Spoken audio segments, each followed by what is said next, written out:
എന്താണ് ഈ കോഴ്സ് ചെയ്ത് കഴിഞ്ഞാൽ തന്നെ ഒരു ജോബിന് വേണ്ടിയിട്ടുള്ള ഇതാണല്ലോ ഇപ്പൊ ഉദ്ദേശിക്കുന്നത്. ഇവിടെ പറഞ്ഞിരിക്കുന്നത് നിങ്ങളോട് ഐ തിങ്ക് അവിടെ കോളിംഗ് സെക്ഷൻ എന്നോട് അങ്ങനെയാ പറഞ്ഞിരിക്കുന്നത്. കോളിംഗ് സെക്ഷനിൽ നിങ്ങളെ വിളിക്കുന്നവരോട്, നിങ്ങൾ ഇങ്ങനെയുള്ള സംശയങ്ങൾ ചോദിക്കുന്നവരോട് അവർ കൊടുത്തിരിക്കുന്ന മറുപടി ഇതാണ്: നിങ്ങളെ ഇതുപോലെ എന്താ പറയാ, നമുക്കത് ഒരു പ്രൈവറ്റ് ഹോസ്പിറ്റൽസിലേക്കുള്ള അപ്പോയിന്റ്മെന്റ് ആണ് ഈ ഒരു ഹോസ്പിറ്റൽ അഡ്മിനിസ്ട്രേഷൻ. അപ്പൊ ഇതിന്റെ ഡോർ സ്റ്റെപ്പിൽ വരെ, അതായത് ഇതിന്റെ വാതിക്കൽ വരെ എത്തിക്കുക, അതിനെയാണ് പ്ലേസ്മെന്റ് അസിസ്റ്റൻസ് എന്ന് വിളിക്കുന്നത്. അതായത് നിങ്ങൾ അവിടെ എത്തിക്കുക, അതായത് നിങ്ങൾക്ക് ഡിഫറെന്റ് ഹോസ്പിറ്റൽസിലെ ഡാറ്റാസ് നിങ്ങൾക്ക് പ്രൊവൈഡ് ചെയ്യും. ആഫ്റ്റർ യുവർ സർട്ടിഫിക്കേഷൻ, നിങ്ങൾക്ക് സർട്ടിഫിക്കറ്റ് ഒക്കെ തന്നു കഴിയുമ്പോൾ if you are interested, your own നിങ്ങൾക്ക് വേണമെങ്കിൽ തേടി കണ്ടുപിടിക്കാം. അല്ല, if there is if you need any help, നിങ്ങൾക്ക് അവരുടെ ഒരു സഹായം വേണമെന്നുണ്ടെങ്കിൽ അവരതിനെ അസിസ്റ്റ് ചെയ്യും എന്നാണ് പറഞ്ഞത്. അതായത് പ്ലേസ്മെന്റിന്റെ കാര്യങ്ങൾക്ക് അസിസ്റ്റ് ചെയ്യും. അല്ലാതെ നോക്ക്, ഇപ്പൊ ഞാൻ ഒരുപാട് കുറെ ക്വാളിഫിക്കേഷൻസ് ഉള്ള ഒരാളാണ്. എന്റെ ഈ ക്വാളിഫിക്കേഷൻസിന്റെ സർട്ടിഫിക്കറ്റുകളുടെ ഫയലും തൂക്കിക്കൊണ്ട് നിങ്ങൾ എനിക്ക് ജോലി താന്ന് പറഞ്ഞ് ഞാൻ ഏതെങ്കിലും ഒരു കോഴ്സ് ചെയ്ത അവരുടെ അടുത്ത് നിന്നിട്ട് സത്യാഗ്രഹം ഇരിക്കാൻ പറ്റുമോ? അവർക്ക് കൊണ്ടുപോയി എന്നെ പിടിച്ച് നിങ്ങൾ ഇവിടെ ജോലി കൊടുക്കണം എന്ന് പറഞ്ഞ ആ ഇൻസ്റ്റിറ്റ്യൂഷനിൽ കയറ്റിയിരുത്താൻ പറ്റുമോ? പറ്റില്ല. ആഫ്റ്റർ ഓൾ അവിടെ വരെ ചെന്ന് കഴിഞ്ഞതിന് ശേഷം നമ്മുടെ ഒരു എന്താ പറയാ പവർ ആണ് അവിടെ നമ്മൾ തെളിയിക്കേണ്ടത്. ഇന്റർവ്യൂസ് ഉണ്ടാകും, അതുപോലെ തന്നെ പല കാര്യങ്ങളും അവിടെ ഉണ്ടാകും. റിട്ടേൺ ടെസ്റ്റോ ഇന്റർവ്യൂസോ എന്താണോ അതുണ്ടാവുക, അവിടെയാണ് we have to do our performance. നമ്മളുടെ പെർഫോമൻസ് നമ്മൾ അവിടെ കാണിച്ചു കൊടുക്കണം. അങ്ങനെയുള്ളവർക്കാണ് സെലക്ഷൻ കിട്ടുക. അതെല്ലാവർക്കും അങ്ങനെ തന്നെയല്ലേ? അല്ലാതെ നമുക്ക് ഒരു സീറ്റ് നമുക്ക് വേണ്ടിയിട്ട് ഹോസ്പിറ്റൽ അഡ്മിനിസ്ട്രേഷൻ കഴിഞ്ഞു, അപ്പൊ ഇതൊരു ഹോസ്പിറ്റൽ അഡ്മിനിസ്ട്രേറ്റർ ആണ്, ഇവരെ കൊണ്ടുവന്ന് അല്ലെങ്കിൽ ഇവരെ കൊണ്ടുവന്ന് ഇന്ന ഹോസ്പിറ്റലിന്റെ അവിടെ കൊണ്ടുവന്ന് ആക്കി കൊടുത്ത് കസറ്റ് ഇട്ട് കൊടുക്കാൻ പറ്റുമോ? പറ്റില്ല. എല്ലാത്തിനും നമുക്കൊരു വേ ആണ്, ഒരു വഴിയാണ് കാണിച്ചു തരാം. അപ്പൊ ഒരു അസിസ്റ്റൻസ് ഇവിടെ നിന്ന് കിട്ടും. ഇഫ് യു നീഡ്, നിങ്ങൾക്ക് ആവശ്യമുണ്ടെങ്കിൽ. അല്ല, എനിക്ക് തന്നെ പഠിച്ചു കഴിഞ്ഞ് ഐ ക്യാൻ ഡു ഇറ്റ്, എനിക്ക് ഞാൻ തന്നെ കണ്ടെത്തിക്കോളാം, എനിക്കുള്ള ജോബ് എവിടെയാണ് ഇരിക്കുന്നതെന്ന് ഞാൻ തന്നെ കണ്ടുപിടിക്കാം. അത് നമ്മുടെ സ്മാർട്ട്നെസ്, നമ്മുടെ എനർജി, നമ്മുടെ പെർഫോമൻസ്, ഇതെല്ലാം കൂടി ചേർത്തിട്ട് നമുക്ക് കിട്ടുന്ന മാർക്ക് മാത്രമല്ല ഒരു കൺസ്ട്രെയിന്റ്, ഒരു ഘടകം എന്ന് പറയുന്നത്. ഒരു ജോലി കിട്ടാനുള്ള ഘടകം എന്ന് പറയുന്നത് നമ്മൾ സമ്പാദിച്ച ഈ മാർക്കുകളല്ല. ആഫ്റ്റർ ഓൾ ഇതിനെല്ലാം പുറമെ ഈ ക്വാളിഫിക്കേഷൻസിന്റെ ഒപ്പം തന്നെ ഈ എക്സ്ട്രാ കാര്യങ്ങൾ അത് നമ്മളാണ് നമ്മളുടെ ഉള്ളിൽ നിന്ന് നമ്മൾ എന്താണ് ഔട്ട്പുട്ട് ആയിട്ട് കൊടുക്കണം. അപ്പോഴാണ് ദേ വിൽ ബി ഇൻട്രസ്റ്റഡ്. അങ്ങനെയുള്ള സ്ഥാപനങ്ങൾ ഇൻട്രസ്റ്റഡ് ആയിട്ട് നമുക്കൊരു സ്പേസ് അവിടെ തരുള്ളൂ. അതാണ് ഇതിന്റെ രീതി എന്ന് പറയുന്നത്. പ്ലേസ്മെന്റ് കൊടുക്കുക എന്നല്ല, പ്ലേസ്മെന്റിനെ അസിസ്റ്റ് ചെയ്യുക എന്നതാണ് ഇവിടെ ഉദ്ദേശിച്ചത്. ക്ലിയർ ആയോ? ഓക്കെ മിസ്, ഭയങ്കര ടെൻഷൻ ആയിരുന്നു അത് കേട്ടപ്പോ. അപ്പൊ മിസ് അതിൻ്റെതായിട്ടുള്ള ഒരു തരുന്ന് വിചാരിച്ചിട്ടാണ് മിസ്സിന്റെ അടുത്ത് ചോദിച്ചത് കേട്ടോ. ഓക്കെ, ഇപ്പൊ ഡൗട്ട് ക്ലിയർ ആയോ? നമ്മളാണ് എവിടെ ചെന്നാലും ഈ പഠിച്ച ഏത് കോഴ്സ് പഠിച്ചാലും, എനിത്തിങ് യു സ്റ്റഡി, ഏത് രീതിയിലേക്കുള്ള കോഴ്സിൽ മാറി നിങ്ങൾ പഠിച്ചാലും അവിടെ നമുക്ക് കിട്ടിയ ആ അറിവുകൾ അത് നമ്മുടെ ഉള്ളിലാണ്. നമുക്ക് അറിവുണ്ടോന്ന് ആരെങ്കിലും നമ്മളോട് ചോദിച്ചാലേ മനസ്സിലാവുള്ളൂ. അതർവൈസ് നമുക്ക് നെറ്റിൽ എഴുതി ഓട്ടിക്കാൻ പറ്റുമോ? ഞാൻ ഇന്ന ക്വാളിഫിക്കേഷൻ പഠിച്ച ആളാണ് അല്ലെ എന്ന് പറഞ്ഞിട്ട് നമ്മളിങ്ങനെ വഴി നടന്നു കഴിഞ്ഞാൽ നമ്മളെ ആരും ഐഡന്റിഫൈ ചെയ്യുന്നില്ല. വിത്ത് അവർ പെർഫോമൻസ്, നമ്മളുടെ പെർഫോമൻസ് കണ്ടിട്ടാണ് പല കാര്യങ്ങളും നമുക്ക് എന്ത് ചെയ്യാം, നമ്മൾക്ക് പല സ്ഥലങ്ങളിൽ നമുക്ക് ഒരു സീറ്റ് കിട്ടുക അല്ലെങ്കിൽ ഒരു സ്പേസ് നമുക്ക് കിട്ടുക. അത് നമ്മൾ കാഴ്ചവെക്കണം. അത് ഏതെങ്കിലുമൊക്കെ രീതിയിൽ you have to do it. നമ്മളുടെ പെർഫോമൻസ് എത്രത്തോളം ഹൈ ആകുന്ന the more opportunities will be open for you. നിങ്ങൾക്ക് കൂടുതൽ അവസരങ്ങൾ നിങ്ങൾക്ക് വേണ്ടി തുറന്നിട്ടുണ്ടായിരിക്കും. അപ്പൊ അതാണ് ഏറ്റവും വലിയ കാര്യം. അല്ലാതെ ഈ പഠിച്ച് ഞാനത് ക്ലാസ്സുകളിൽ പറയാറുണ്ട് കുട്ടികളോട്, ഇപ്പോഴത്തെ ഒരു രീതി അങ്ങനെയാണ്, പണ്ട് അങ്ങനെയല്ല. പണ്ടെന്ന് പറഞ്ഞു കഴിഞ്ഞാൽ നമ്മൾ പഠിച്ചിരിക്കുന്ന എന്തുവാ ഫുള്ള് എല്ലാത്തിനും ഫുൾ മാർക്കാണോ, റാങ്ക് ഉണ്ടോ, ഡിസ്റ്റിങ്ഷൻ ഉണ്ടോ, ഫസ്റ്റ് ക്ലാസ് ഉണ്ടോ, അതൊക്കെ നോക്കുമായിരുന്നു. ഇന്ന് അതൊന്നും ഒരു ഫാക്ടർ അല്ല. അതൊക്കെ ഒരു ഫാക്ടറുകളിൽ ഒന്ന് മാത്രമാണ്. പക്ഷെ ഏറ്റവും കൂടുതൽ ഇന്ന് ഓരോരുത്തരുടെയും എനർജി, സ്മാർട്ട്നെസ്, അവർ ഓരോ ഡ്യൂട്ടീസ് പെർഫോം ചെയ്യുന്നതിന്റെ ആ ഒരു എബിലിറ്റി, കേപ്പബിലിറ്റി, എഫിഷ്യൻസി, ഇതെല്ലാം അങ്ങനത്തെ കുറെ നമ്മുടെ ഉള്ളിൽ നിന്ന് വരുന്ന ചില കാര്യങ്ങളുണ്ട്. അതാണ് അവിടെ ഏറ്റവും കൂടുതൽ അളക്കപ്പെടുന്നത്, ഒരു മാനദണ്ഡമായിട്ട് ആളുകൾ സ്വീകരിക്കുന്നത്. ഏത് ഓർഗനൈസേഷനും ഓടിച്ചാടി ഭയങ്കര എനർജി ആയിട്ട് എല്ലാ കാര്യങ്ങളും സിമ്പിൾ ആയിട്ടൊക്കെ വളരെ എഫിഷ്യന്റ് ആയിട്ട് കൃത്യമായിട്ട് അക്യുറേറ്റ് ആയിട്ടൊക്കെ ചെയ്യുമ്പോഴാണ് നമുക്ക് നമ്മുടെ അവസരങ്ങൾ നമ്മൾക്ക് കിട്ടുള്ളൂ. അല്ലാതെ ഒടിഞ്ഞു തോന്നി ഇത്രയും ക്വാളിഫിക്കേഷൻ ഉണ്ട്, ഒത്തിരി പഠിച്ചിട്ടുണ്ട്, എല്ലാത്തിലും റാങ്കും ഡിസ്റ്റിങ്ഷനും ഫുൾ മാർക്കും ഒക്കെ വായിച്ചാളാണ്. പക്ഷെ if they cannot perform anything, അവർക്ക് ആ പെർഫോമൻസിൽ അത് കാഴ്ചവെക്കാൻ പറ്റുന്നില്ല എങ്കിൽ എന്താ അതിന് അർത്ഥമുള്ളത്? അതാണ് ഉദ്ദേശിച്ചേക്കണം. അപ്പൊ ഏത് കോഴ്സിനും അങ്ങനെ തന്നെയാണ്. അപ്പൊ അസിസ്റ്റ് ചെയ്യും, നിങ്ങൾക്ക് വേണ്ടത്ര ഡീറ്റെയിൽസ് ഓരോ ഹോസ്പിറ്റൽസിന്റെ they will give you, then you can forward നിങ്ങളുടെ ഈ അപ്ലിക്കേഷൻ എന്താ പറയുക ഇത് വെച്ചിട്ട് നിങ്ങളുടെ ക്വാളിഫിക്കേഷൻ വെച്ചിട്ട് നിങ്ങൾക്ക് അപ്ലൈ ചെയ്യാനായിട്ട് സാധിക്കും എന്നുള്ളതാണ്. Clear? Yes miss. Okay, so നമുക്ക് ക്ലാസ്സിലേക്ക് കടന്നാലോ? അപ്പൊ മറ്റേ കാര്യം ഞാൻ അവിടെ സൂചിപ്പിക്കാം, എനിക്ക് സൂചിപ്പിക്കാനേ പറ്റുള്ളൂ.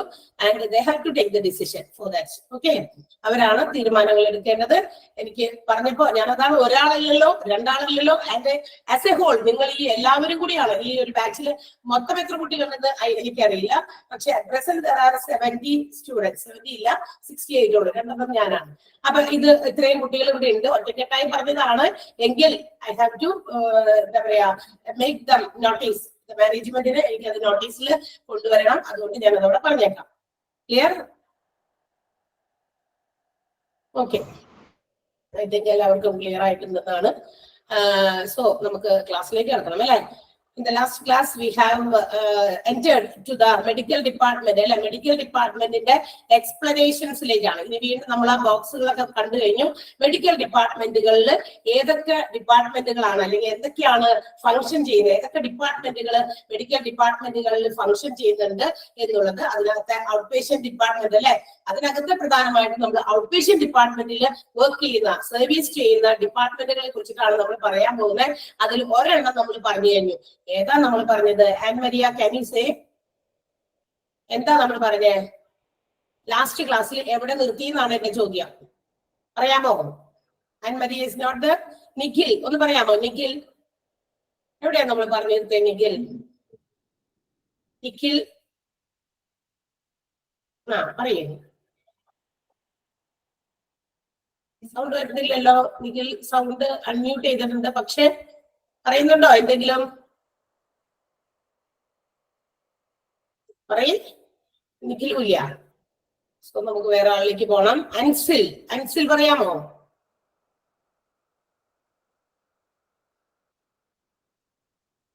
ഇല്ല. ദീപ്തി. അപ്പൊ ഇവിടെ ഒത്തിരി ഈ പറയുന്ന വിളിക്കുന്ന ആളുകളൊക്കെ ഇവിടെ ഉണ്ടോ? ക്ലാസ്സിനകത്ത് കയറിയിട്ടുണ്ട്, പക്ഷെ നോ റിപ്ലൈ. അതെന്താ? ചോദിക്കുമ്പോ പറയണ്ടേ? അതുകൂടി ഇതിന്റെ അകത്ത് പെട്ട കാര്യമാണ്. നമ്മൾ പഠിക്കുന്നതിൽ എന്താണ്, എവിടെ പഠിച്ചു നിർത്തി, നിങ്ങൾ പറയുന്നതും ഞാൻ പറയുന്നതും ഒന്ന് തന്നെയാണോ എന്ന് അറിയാൻ വേണ്ടിയിട്ട് കൂടിയാ ചോദിക്കുന്നത്. എനിക്കൊരു അറിയാം ഇന്ന വരെയാണ് എടുത്ത് നിർത്തിയേക്കുന്നതെന്ന്.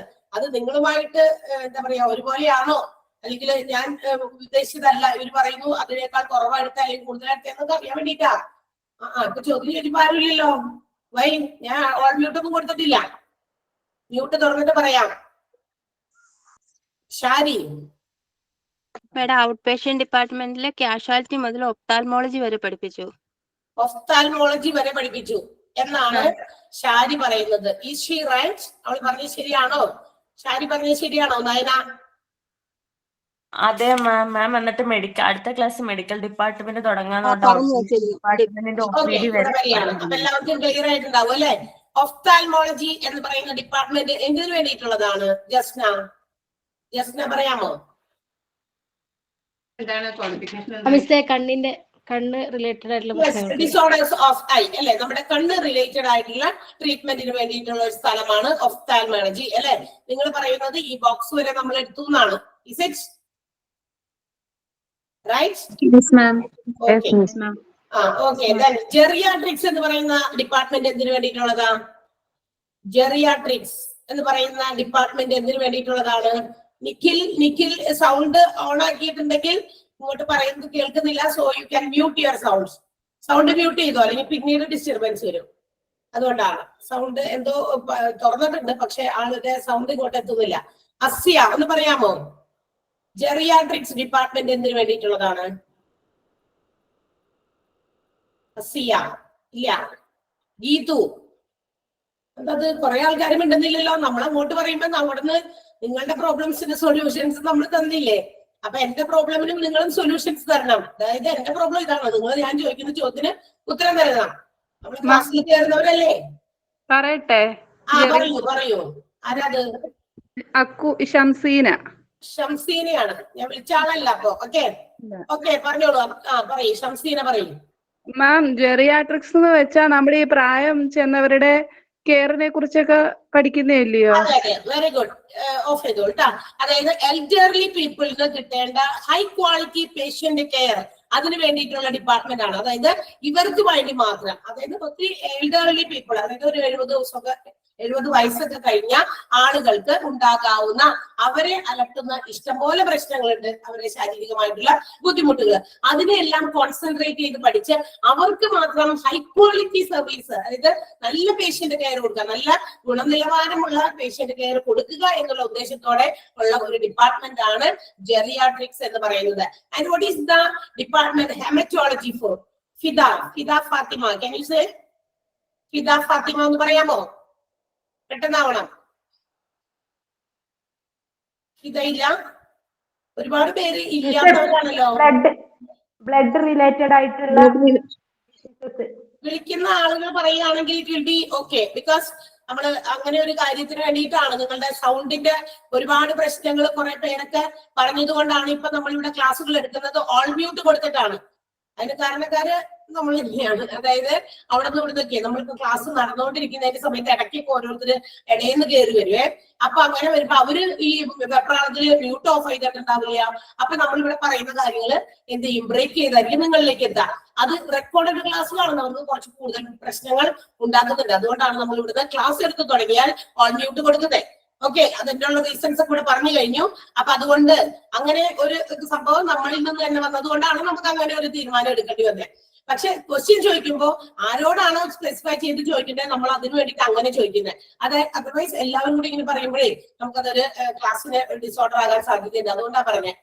ഓക്കെ, ഇപ്പൊ ആരാ പറഞ്ഞത്? പറഞ്ഞാൾ പറഞ്ഞോ, കുഴപ്പമില്ല. ഹെമറ്റോളജി ഡിപ്പാർട്ട്മെന്റ് എന്തിനു വേണ്ടിയിട്ടുള്ളതാ? ഓക്കെ, ബ്ലഡ് റിലേറ്റഡ് ആയിട്ടുള്ള ഡിസീസസിന് വേണ്ടി. Okay, very good. Blood related ആയിട്ടുള്ള പ്രോബ്ലംസിനുള്ള ഒരു ഡിപ്പാർട്ട്മെന്റ് ആണ് ബ്ലഡിന്റെ കമ്പോണൻസ്. ഒത്തിരി ബ്ലഡ് റിലേറ്റഡ് ആയിട്ടുള്ള ഒത്തിരി ഘടകങ്ങളുണ്ട് വേറെ. പ്ലേറ്റ്ലെറ്റ്സ്, ഹീമോഗ്ലോബിൻ, ബ്ലഡ് സെൽസ്, അങ്ങനെയൊക്കെയുള്ള കാര്യങ്ങളിൽ എന്തെങ്കിലും തരത്തിലുള്ള പ്രശ്നങ്ങളുണ്ടെങ്കിൽ ഇതെല്ലാം നമുക്ക് സോൾവ് ചെയ്യുന്ന ഒരു ഡിപ്പാർട്ട്മെന്റ് ആണ് ഹെമറ്റോളജി എന്ന് പറയുന്നത്. And what is the department oncology for? Indu പറയാമോ? ഇന്ദു, ഇടയ്ക്കൊക്കെ ചോദ്യം ചോദിക്കണ്ടേ? ഞാൻ മാത്രം വന്നിട്ട് റെഡിയോ പോലെ പറഞ്ഞത് കൊണ്ട് കാര്യമില്ലല്ലോ. നമ്മൾ ചോദിക്കുമ്പോ അത് പറയാൻ റെഡി ആയിട്ട് ജസ്റ്റ് ഒന്ന് എന്താണ് കുഞ്ഞു കുഞ്ഞു നോട്ട് എഴുതി തന്നോ? ഞാൻ എല്ലാത്തിന്റെ ഒന്ന് ചോദിക്കട്ടെ. ഇനി അത് എഴുതി തന്നിരുന്നോ? കുഞ്ഞു കുഞ്ഞു നോട്ട്, ഷോർട്ട് നോട്ട് തന്നു, ഒഫ്താൽമോളജി വരെ തന്നു. ആൻഡ് സ്റ്റിൽ കുറച്ച് ആൾക്കാര് റിപ്ലൈ തരുന്നില്ല. അതെന്താ അതങ്ങനെ? അപ്പൊ നമ്മൾ ഇനി ഇങ്ങനത്തെ ചോദ്യവും ചോദിക്കണ്ട. ഇന്ററാക്ഷൻ ആ രീതിയിൽ ക്വസ്റ്റ്യൻ ചോദിച്ചിട്ടുള്ള ഇന്ററാക്ഷൻ ആണ്. ലാസ്റ്റ് നിങ്ങൾക്ക് ആ എടുത്ത ഭാഗത്തെ ഡൗട്ട്സ് ക്ലിയർ ചെയ്യാൻ വേണ്ടിയിട്ടാണ്. നമുക്ക് അങ്ങനെയാണ് ഒരു ഗിവ് ആൻഡ് ടേക്ക്, ഒരു ഫോർമാലിറ്റി അല്ല വേണ്ടത് എന്ത് കാര്യത്തിലും. അങ്ങോട്ട് വരുമ്പോ ഇങ്ങോട്ട് വേണം, ഇങ്ങോട്ട് നിന്ന് അങ്ങോട്ട് കൊടുക്കും.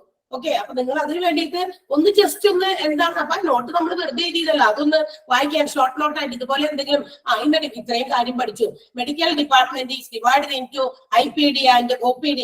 മെഡിക്കൽ ഡിപ്പാർട്ട്മെന്റിനെ ഇൻപേഷ്യൻസ് ഡിപ്പാർട്ട്മെന്റ് എന്നും ഔട്ട് പേഷ്യന്റ് ഡിപ്പാർട്ട്മെന്റ് എന്നും രണ്ടായി തരംതിരിച്ചിട്ടുണ്ട്. And they are providing services. ഈ രണ്ട് ഡിപ്പാർട്ട്മെന്റുകളും അവരുടേതായ സേവനങ്ങൾ നമുക്ക് തരുന്നുണ്ട്. ഇൻപേഷ്യന്റ് ഡിപ്പാർട്ട്മെന്റ് തരുമ്പോൾ അത് ഇൻപേഷ്യന്റ് സർവീസ് ആയി, ഔട്ട് പേഷ്യന്റ് ഡിപ്പാർട്ട്മെന്റ് തരുമ്പോൾ അത് ഔട്ട് പേഷ്യന്റ് സർവീസ് ആയി. അതിനകത്ത് വരുന്ന സർവീസസ് എന്തൊക്കെയാണ്? ഔട്ട് പേഷ്യന്റ് ഡിപ്പാർട്ട്മെന്റിൽ വന്ന സർവീസസ് ചെറിയ ചെറിയ നോട്ട്സ് ആയിട്ട് നമ്മൾ എഴുതി വെച്ചിരുന്നു. കാഷ്വാലിറ്റി, കാർഡിയോളജി, ഡാമറ്റോളജി, എർണോസ്ട്രോട്ട്, ജെറിയാട്രിക്സ്, അങ്ങനെ അങ്ങനെ അങ്ങനെ ഒഫ്താൽമോളജി വരെ നമ്മൾ പറയുകയും ചെയ്തു. അതൊരു ഷോർട്ട് നോട്ട്. അപ്പൊ നമുക്ക് ഒറ്റയടിക്ക് ഹെമറ്റോളജി, അതെ, ബ്ലഡ് റിലേറ്റഡ് ആയിട്ടുള്ള പ്രോബ്ലംസിനുള്ള ഡിപ്പാർട്ട്മെന്റ് ആണ്. ഓക്കെ, ഒഫ്താൽമോളജി ഐ ഡിസോർഡേഴ്സിനുള്ള ഡിപ്പാർട്ട്മെന്റ് ആണ്. Dermatology skin problems, hair problems, അല്ലെങ്കിൽ കോസ്മെറ്റിക് പ്രോബ്ലംസ്, നെയിൽസിന്റെ നഖങ്ങളുമായിട്ട് ബന്ധപ്പെട്ട പ്രോബ്ലംസ്, ഇതിനൊക്കെയുള്ള സൊല്യൂഷൻ ഉള്ള ഒരു ഡിപ്പാർട്ട്മെന്റ്. അതിന് വേണ്ടിയിട്ട് അത് അങ്ങനെ എഴുതി വെച്ചേ. So you have to reply തന്നെ ആസ്കിങ് സംതിങ്. ഓക്കെ, അടുത്ത ക്ലാസ്സിൽ വീണ്ടും ഞാൻ ചോദിക്കും കേട്ടാ. ഓക്കെ, അത് ഇനി എന്റെ സമയം ഞാൻ എന്താ പറയാ മടുത്തു. കാരണം ചോദ്യം ചോദിച്ചിട്ട് മറുപടി ഇതില്ലേ. നമ്മളുടെ വിചാരം എന്താണെന്നറിയോ? നിങ്ങൾക്ക് നമ്മൾ പറയുന്നത് മനസ്സിലാകുന്നില്ല എന്നാ. കേസിന് മേല് എന്താ പറയാ, മറ്റേ പുള്ളിക്കാരൻ എന്നിട്ട് എന്തൊക്കെയോ കാണിക്കുമ്പോ ഒരു സൗണ്ട് മാത്രമേ നമുക്ക് ഒരു ഭാഷ മനസ്സിലാവില്ലല്ലോ. അങ്ങനെ ഇരുന്ന് ഞാൻ എന്തൊക്കെയോ പറയുന്നത് നിങ്ങൾ എന്തോ ഇങ്ങനെ കേട്ടോണ്ടിരിക്കുന്ന പോലെ തോന്നുന്നു. സോ അടുത്ത ക്ലാസ്സിൽ ഇങ്ങനെ ആവരുത്. അടുത്ത ക്ലാസ്സിൽ നിങ്ങളൊന്നും കൂടി നന്നായിട്ടൊക്കെ ചോദിക്കുന്ന ആളുകൾ പറയാൻ റെഡി ആയിട്ട് കയറുക. ഓക്കെ, ഞാൻ എന്റെ അടുത്ത ടോപ്പിക്കിലേക്ക് കിടക്കാണ്. Before that I am going to mute you all. ഇനി നമുക്ക് ലാസ്റ്റ് അൺമ്യൂട്ട് ചെയ്യാം. കാരണം മ്യൂട്ട് ചെയ്തിട്ട് അൺമ്യൂട്ട് ചെയ്തിട്ട് ഒരേ പോലത്തെ ഒരു ചില ആളുകൾ പെട്ടെന്ന് അവര് റെഡിയാണ്, ദേ ക്യാൻ ആൻസർ. പക്ഷെ നമ്മൾ ചില ആളുകളെ ഇവിടെ അവരുടെ സൗണ്ട് കേൾക്കുന്നില്ല, അല്ലെങ്കിൽ അവരെന്തെങ്കിലും കാര്യത്തിൽ റിപ്ലൈ തരുന്നില്ല, അങ്ങനെയുള്ളവരെ നോക്കി പിടിച്ചിട്ട് വിളിച്ചു. പക്ഷെ അഗെയിൻ പേര് വിളിച്ചിട്ടും ദേ ആർ നോട്ട് റെസ്പോണ്ടിങ് അല്ലെ? അപ്പൊ നമുക്ക് ഇച്ചിരി വിഷമാവൂലേ? അതുകൊണ്ട് അടുത്ത ക്ലാസ്സിൽ നീ വീണ്ടും ഞാൻ ചോദിക്കുമ്പോൾ മനസ്സിലാക്കി ഒക്കെ എടുത്തിട്ട് വരിക കേട്ടാ. ഓക്കെ, സോ നമ്മൾ ഇനി ആ ബോക്സ് ഒക്കെ കഴിഞ്ഞു.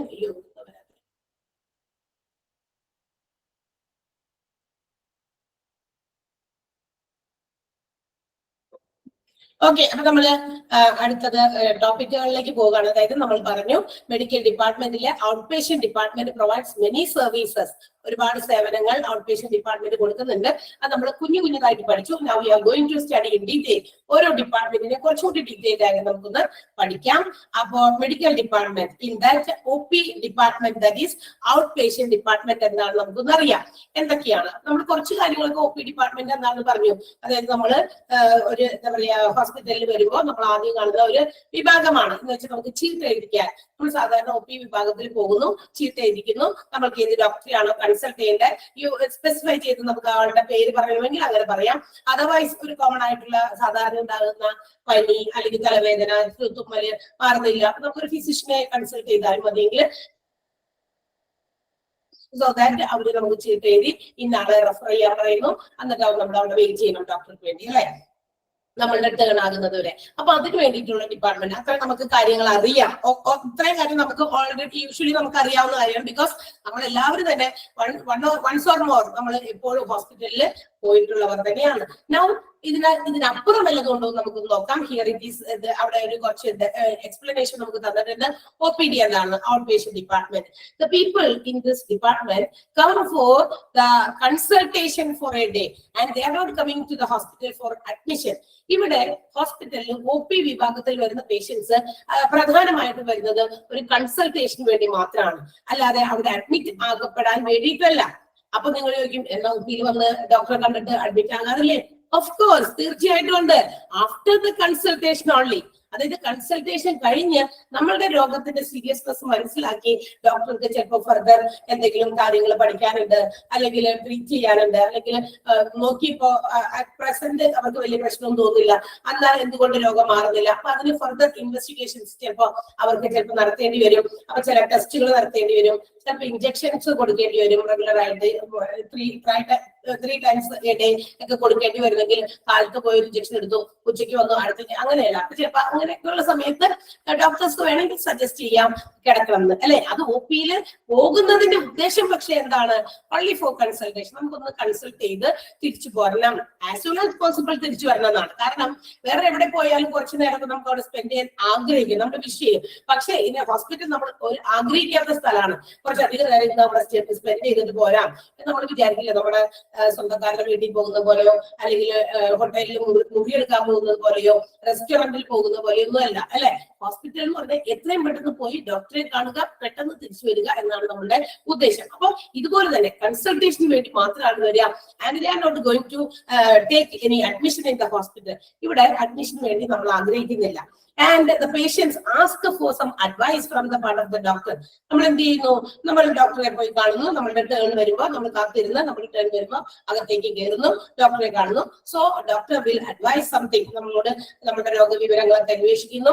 ആഫ്റ്റർ ദാറ്റ് ചെന്നിരിക്കുമ്പോൾ തന്നെ അവിടെ മരുന്ന് കുറിക്കുകയല്ല, ആളുടെ മുഖം നോക്കി മരുന്ന് കുറിക്കാൻ ഡോക്ടർക്ക് അറിയില്ല. വി ഹാവ് ടു സേ എന്താണ് നമ്മുടെ അസുഖം എന്ന് നമ്മൾ അവരെ കമ്മ്യൂണിക്കേറ്റ് ചെയ്ത് പറയും, അല്ലെ. സോ ദാറ്റ് അങ്ങനെ കിട്ടിക്കഴിയുമ്പോൾ അവര് ചില അഡ്വൈസ് തരും, ചില സജഷൻസ് തരും, ചില ഡയറ്റ് പ്ലാൻസ് പറയും ചിലപ്പോ, അല്ലെ.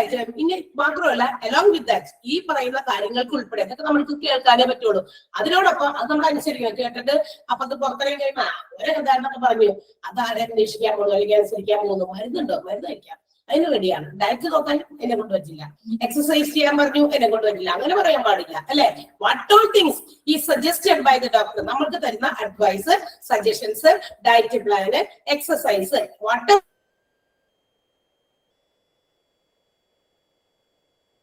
പ്രാക്ടിക്കലായി ചെയ്യാനും നമ്മള് റെസ്പോൺസിബിൾ ആണ്. Otherwise we cannot reduce or we cannot cure our disease. നമുക്ക് രോഗത്തെ ഭേദമാക്കാൻ പറ്റില്ല.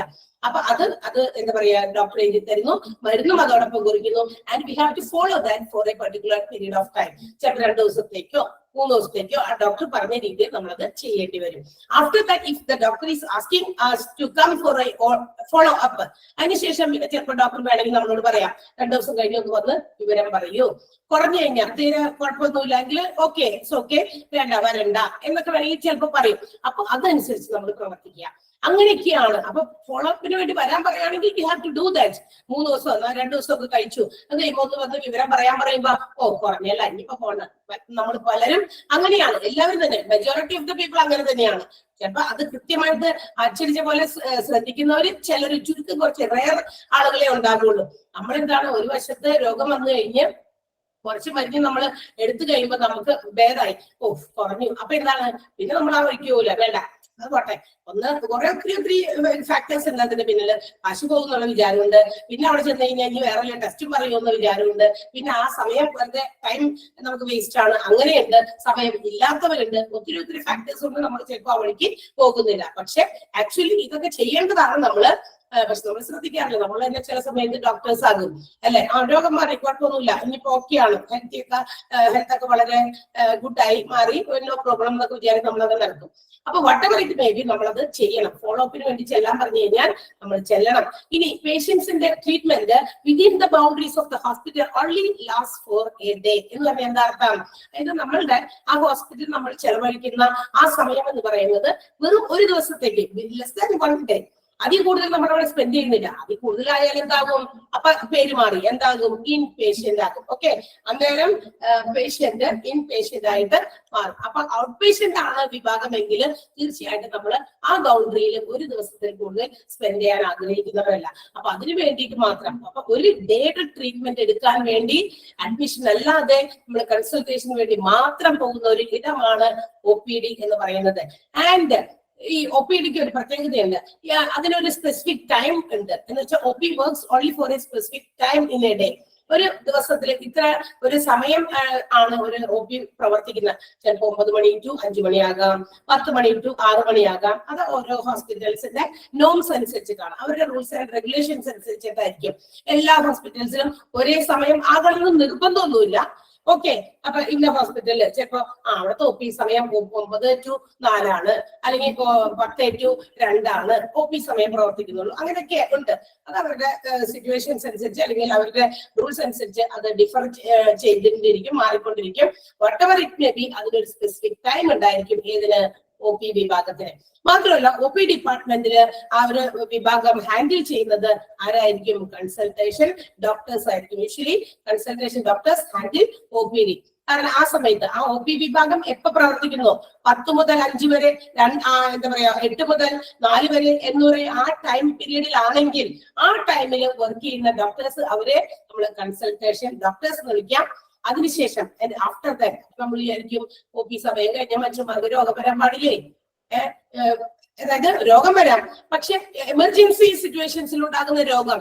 ഇപ്പൊ OP സമയം കഴിഞ്ഞു, ഓക്കെ ഭയങ്കര പനിയുണ്ട്, കുഴപ്പമില്ല, നാളത്തെ ഇനിയിപ്പോ OP സമയമൊക്കെ കഴിഞ്ഞില്ലേ, നാളെ പോകാം എന്ന് വിചാരിച്ച് നമ്മൾ സഹിക്കാം. പക്ഷേ എല്ലാ ഡിസീസസ് കനോട്ട് ബി വെയിറ്റ് അല്ലെ, നമുക്ക് അതിന് എല്ലാത്തിനും നമുക്ക് ഇതുപോലെ വെയിറ്റ് ചെയ്യാൻ പറ്റില്ല. എമർജൻസി സിറ്റുവേഷൻ അപ്പൊ OP അടച്ചു കളഞ്ഞല്ലോ, അപ്പൊ എന്ത് ചെയ്യും? നമ്മൾ എവിടെ പോകും? അപ്പൊ നമുക്ക് പോകേണ്ട ഒരു സ്ഥലം നമുക്ക് ഉണ്ട്. എവിടെയാണെന്ന് അറിയാമോ? സാധാരണ യൂഷ്വലി എല്ലാവർക്കും അറിയാവുന്ന സ്ഥലമാണ്. എവിടെയായിരിക്കും നമ്മൾ പോകുക? ടൈപ്പ് ചെയ്യാമോ? അറിയാവുന്നവര്? OP സമയം ക്ലോസ് ചെയ്തു, ക്ലോസ്ഡ്. അവിടുത്തെ ഒരു കുഞ്ഞു ദ്വാരം ഉണ്ടല്ലോ, അത് അടച്ചുപോയി, അവിടെ OP ടൈം കഴിഞ്ഞു പോയി. But if you are in emergency condition, you have to go to the hospital. Emergency കണ്ടീഷനിൽ നമ്മൾ പോകുകയാണെങ്കിൽ നമ്മൾ പോകേണ്ടത് emergency department, which is also called casualty അല്ലെ. അപ്പൊ കാഷ്വാലിറ്റി എന്ന് പറയുന്ന എമർജൻസി ഡിപ്പാർട്ട്മെന്റിലേക്കായിരിക്കും നമ്മൾ അന്നേരം പോയി കാണിക്കുക. അന്നേരം ഇപ്പൊ ആരുണ്ടാകും? ഈ കൺസൾട്ടേഷൻ ഡോക്ടേഴ്സ് ഉണ്ടാകുമോ? ഇല്ല. ആ സ്പെസിഫിക് ടൈം ആ കൺസൾട്ടേഷന്റെ സമയം കഴിഞ്ഞു കഴിഞ്ഞാൽ അവർ മാറും. ആൻഡ് അവിടെ വരുന്നത് പിന്നെ ഡ്യൂട്ടി ഡോക്ടേഴ്സ് ആയിരിക്കും. ഡ്യൂട്ടിക്ക് ഇടുന്ന ഡോക്ടേഴ്സ് ആണ്. ഓക്കെ, അപ്പൊ ഇതാണ്. അപ്പൊ ഓക്കെ, എല്ലാവർക്കും അറിയാം. അപ്പൊ കാഷ്വാലിറ്റിയിലായിരിക്കും നമ്മൾ അത്തരം സാഹചര്യങ്ങളിൽ കാണിക്കാം. ഇത്രയാണ് OPD. അപ്പൊ നമുക്ക് OPDയെ കുറിച്ച് നേരത്തെ അറിയാവുന്നതും ഇപ്പൊ അറിയുന്നതുമായിട്ടുള്ള പുതിയ കാര്യങ്ങൾ നമ്മൾ ചേർത്ത് OPD എന്താണെന്ന് മനസ്സിലായോ? OPD ഈ ഡിപ്പാർട്ട്മെന്റിൽ people come for consultation, not for admission. അഡ്മിഷന് വേണ്ടി വരുന്നതല്ല. People seeks the advice of the doctors and take medications for a particular time period. കുറച്ച് ദിവസത്തേക്ക് അല്ലെങ്കിൽ കുറച്ച് നേരത്തേക്ക് ആ ഡോക്ടേഴ്സ് കൊടുക്കുന്ന മെഡിക്കേഷൻ മീൻസ് മരുന്നുകൾ അദ്ദേഹത്തിന്റെ അഡ്വൈസ് പ്രകാരം അദ്ദേഹം നിർദ്ദേശിക്കുന്ന രീതിയിൽ എല്ലാം കൂടി വാരിക്കുട്ടി ഒരുമിച്ച് കഴിച്ചിട്ട് വേഗം മാറട്ടെ എന്ന് വിചാരിച്ച് ആരെങ്കിലും കഴിക്കാറുണ്ടാ? ഇല്ല. According to the time prescribed, പറഞ്ഞിരിക്കുന്ന സമയത്തിന് നമ്മൾ മരുന്ന് കഴിക്കാം. അതൊക്കെ കഴിച്ച് പിന്നെ if they are asking to come for a follow അപ്പിന് വേണ്ടി വരാൻ പറയുകയാണെങ്കിൽ you have to do that, അതും ചെയ്യുന്നു. അപ്പൊ പേഷ്യൻസിന്റെ treatment last inside the boundaries of the hospital only for a day. ഒരു ദിവസത്തെ ട്രീറ്റ്മെന്റുകൾ എടുത്ത് അതിന് ഒരു ദിവസം തീരുന്നതിന് മുമ്പേ ആ ബൗണ്ടറി കടന്നു പോകുക എന്നുള്ളതാണ് ഇത്തരം ഡിപ്പാർട്ട്മെന്റിൽ വരുന്ന ആളുകളുടെ ലക്ഷ്യം. ആൻഡ് OP പ്രവർത്തിക്കുന്നത് only for a specific time. Consultation doctors will handle at this time. ഈ OP വിഭാഗം അന്നേരം ഹാൻഡിൽ ചെയ്യുന്നത് കൺസൾട്ടേഷൻ ഡോക്ടേഴ്സ് ആയിരിക്കും. Is it clear? മനസ്സിലായോ എല്ലാവർക്കും? ഇത്രയേ ഉള്ളൂ. ഇതിനപ്പുറം നിങ്ങൾ ഇനി ഒരു നോട്ടും ഇല്ല. ആ ഒറ്റ നോട്ട് OPD എന്ന് പറയുന്ന ആ നോട്ട് ആ എഴുതിയെന്ന് മാത്രമാണ്. ജസ്റ്റ് നിങ്ങളൊന്ന് വെറുതെ ഒന്ന് കണ്ണോടിച്ചേ. ഞാൻ പറഞ്ഞ കാര്യമൊക്കെ അവിടെ ഉണ്ടാകുന്നു നോക്കിയേ, പെട്ടെന്ന് നോക്കിയേ. നോട്ട് ഇവിടെ പ്രസന്റഡ് ആണ്. അതൊന്ന് ജസ്റ്റ് ഒന്ന് വായിച്ചു നോക്കാം. ഈ പറഞ്ഞ കാര്യമൊക്കെ ഇതിനകത്തുണ്ടോ എന്നൊന്ന് നോക്കിയേക്കാം.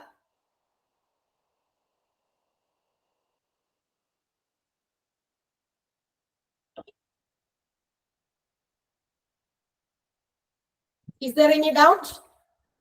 ഉണ്ടോ? ഡൗട്ട് ഉണ്ടോ? ഇല്ലെങ്കിൽ നമ്മൾ അടുത്തതിലേക്ക് പോകും. Yes, no doubt. ഓക്കെ, അപ്പൊ നമുക്ക് അടുത്തതിലേക്ക് പോകാം.